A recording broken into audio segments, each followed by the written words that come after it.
आरक्षणावरून जो अल्टिमेट दिला होता जरांगेने तो आता संपतोय आणि त्यांनी आता असं सांगितलं की आता एकही तास सरकारला वाढवून मिळणार नाही. कसं तुम्ही हे टॅकल करणार आहात? सरकार त्याची दखल घेईल. मला वाटतं की सर्व पक्षीय लोक, महाराष्ट्राची जनता, विधिमंडळ, मंत्रिमंडळ सर्व मराठा आरक्षणाच्या बाजूने आहे. सरकारला जेवढा काही काळ लागतो आहे तो सरकार सुप्रीम कोर्टाची शेवटी काही निकाल आहेत. तर मला वाटतं की जरांगे साहेबांनी ज्या पद्धतीनं अल्टिमेटम दिला आहे सरकार त्यावर विचार करेल. मागच्या वेळी सरकारने विचार केला होता, मला वाटतं समिती तयार केली. आता पुढं सरकारने सर्वपक्षीय लोकांचं जे म्हणणं आहे की मराठा समाजाला आरक्षण द्या, आमचंही म्हणणं आहे मराठा समाजाला आरक्षण द्या. आरक्षणाच्या विरोधात कुणीही नाही आहे, आरक्षणाच्या बाजूनेच सर्व आहे. सरकारला जी प्रक्रिया करण्याकरता वेळ लागतो आहे मला वाटतं तो एकनाथजी आणि अजितदादा, देवेंद्रजी जी या ठिकाणी पुढची भूमिका घेतील. जरांगेंचं म्हणणं आहे सरकार मराठ्यांमध्ये किंवा आंदोलनात फूट पाडतं. काय सरकार मराठ्यांमध्ये किंवा आंदोलनात फूट पाडतं. नारायण राणेंनी पण त्याच्या प्रकारचं वक्तव्य केलं होतं. 92-96चा वाद झाला होता. सरकार मराठा समाजामध्ये फूट पाडतंय असं म्हणतात. सरकार कशाला फूट पाडेल आणि कोण कशाला फूट पाडेल? आपापलं व्यक्तिगत मत सर्व लोकांना देण्याचा अधिकार आहे. आपापले मतं सर्वांनी मांडले आहे. आणि आता यामध्ये आरक्षणाचा जोपर्यंत आरक्षणासारखा विषय आहे जो अत्यंत सेन्सिटिव्ह विषय आहे, आरक्षण दिलंच पाहिजे. त्याकरता सर्व महत्त्वाचं काय आहे, या आंदोलनाचं सर्वात महत्त्वाचं फलित काय आहे की या महाराष्ट्राची 14 कोटी जनता, महाराष्ट्राचे सर्व पक्ष आणि महाराष्ट्राचं पूर्ण मंत्रिमंडळ, विधिमंडळ मराठा आरक्षणाच्या बाजूने हे आरक्षणाचं सर्वात मोठं फलित आहे म्हणजे या आंदोलनाचं. आता जरांगे पाटील साहेबांनी अल्टिमेटम सरकारला दिला आहे. सरकार त्यावर तातडीने योग्य विचार करेल असं मला वाटतं. बरं सर, तुमच्याच पक्षातले जे नेते आहेत नारायण राणे किंवा रामदास कदम असतील यांनी सांगितले की आम्हाला कुणबीचे दाखले नको. मग हे कसं आता तुम्ही फेस करा? मी काय सांगितलं की प्रत्येकाला आपलं व्यक्तिगत मांडण्याचा अधिकार तर आहे, त्यांनी ते मांडला आहे. आता याच्यामध्ये काही मराठा आरक्षणाला बाधा येईल का तर मला वाटत नाही, कारण सरकारने ठरवलं आहे आणि सर्वपक्षीय जनतेने मान्य केलं आहे की मराठा आरक्षण मिळावं. मराठा समाजातही असा एक समाज आहे ज्यामध्ये मोठ्या प्रमाणावर आर्थिक दुर्बल लोक आहेत. त्यामुळं आपापले मतं आहेत, पण पक्ष म्हणून मराठा समाजाला आरक्षण मिळावं या भूमिकेत आम्ही आहोत. सर, कंत्राटी GR रद्द करण्याचा निर्णय काल घेण्यात आला आहे. सरकारची नामुष्की आहे. कशाला सरकारची नामुष्की आहे? उलट देवेंद्रजी, एकनाथजीचं आणि अजितदादाचं मी अभिनंदन करतो, सरकारचं अभिनंदन करतो, मंत्रिमंडळाचं अभिनंदन करतो की अत्यंत महत्त्वाचा राज्याला अपेक्षित असलेला निर्णय घेतला आहे. राज्याला अपेक्षित निर्णय झाला आहे आणि हा निर्णय ज्यांनी घेतला होता त्याचे तोंड काळे झाले आहेत. हा निर्णय घेताना त्यांना वाटलं नाही की 9 एजन्सी नेमायच्या, 9 टेंडर काढायचे, टेंडर 25% जास्त द्यायचे, 25% जास्त रेटने वाढवून द्यायचे. त्यांनी जेव्हा निर्णय घेतला, जेव्हा फाईलवर आपण सही करतो तेव्हा कळत नाही आपल्याला. शेवटी सरकारमध्ये बसतानाही कळलं पाहिजे की शेवटच्या माणसाचं काही नुकसान होणार आहे का या सहीमुळं.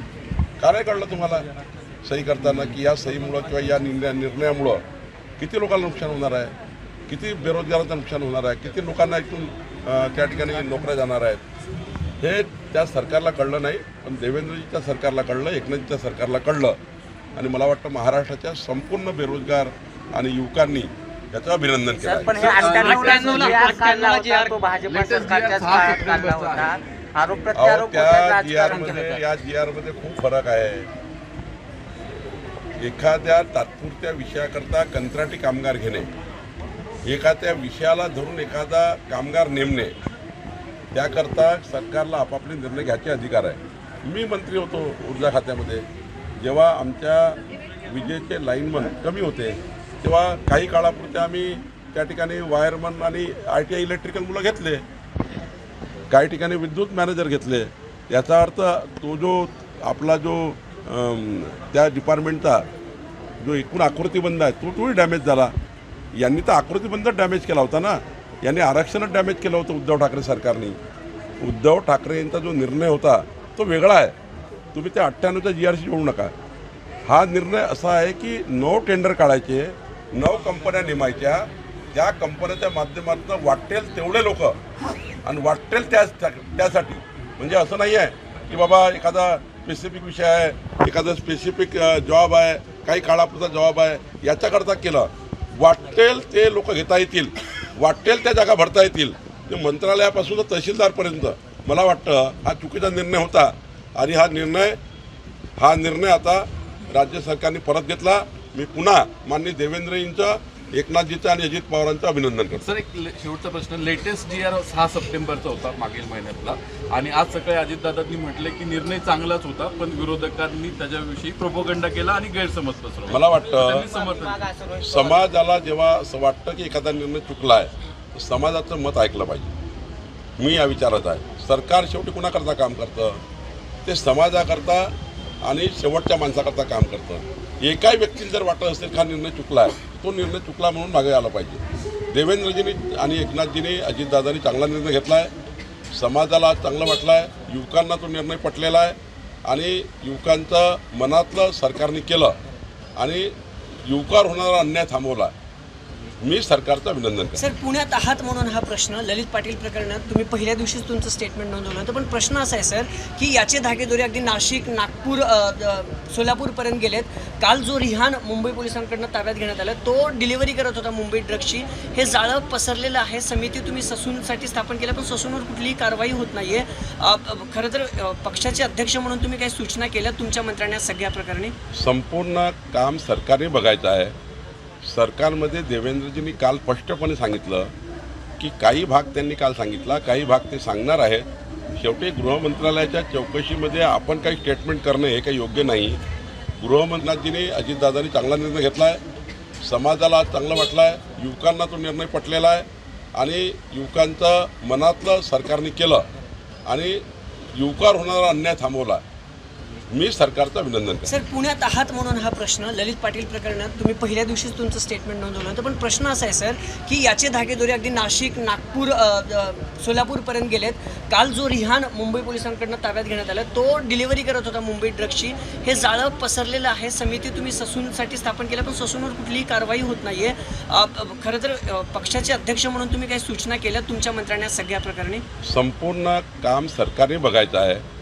सरकारमध्ये देवेंद्रजींनी काल स्पष्टपणे सांगितलं की काही भाग त्यांनी काल सांगितला, काही भाग ते सांगणार आहेत.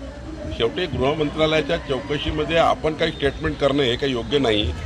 गृहमंत्री अंतिम पूर्ण त्यांच्यासमोर रिपोर्ट आल्यावर आपल्यासमोर येणारच आहे आणि एखाद्या वेळी तो विधिमंडळातही येईल.